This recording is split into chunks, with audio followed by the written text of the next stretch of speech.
How to balance immediate versus long-term in fantasy football rookie drafts.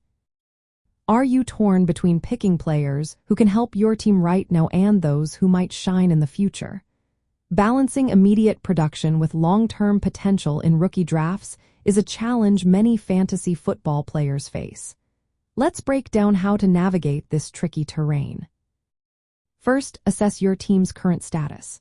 If you are a contender aiming for a championship, focus on rookies who have clear roles in the National Football League and can contribute right away. Look for players who are stepping into starting positions or have the opportunity to make an impact early in their careers. On the other hand, if you are rebuilding your team, prioritize high upside prospects.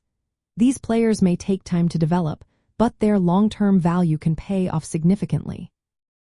Avoid falling into the trap of being a pretender team, which is stuck in the middle.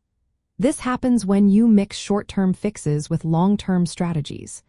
Clearly define whether you are in a win-now mode or in a rebuilding phase.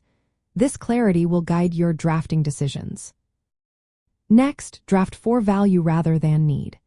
Instead of filling immediate roster holes, create a draft board that groups players into tiers based on their talent and potential.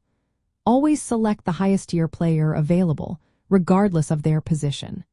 This strategy maximizes your asset value and gives you flexibility to trade later.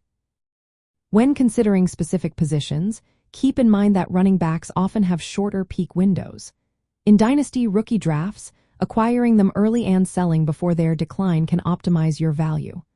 Wide receivers typically peak later, so patience is key.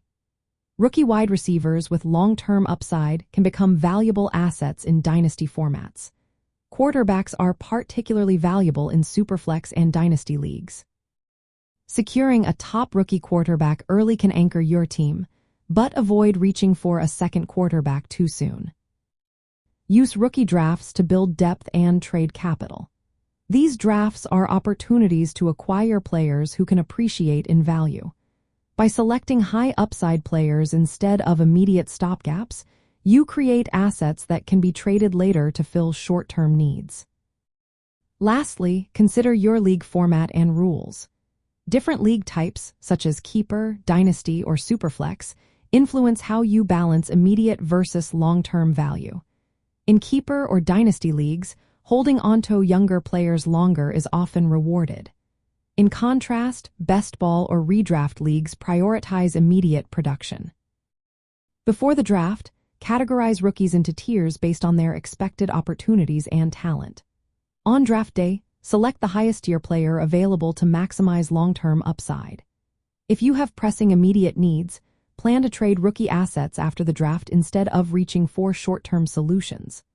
Monitor position aging curves to know when to buy or sell players, such as selling running backs before their decline and being patient with wide receivers.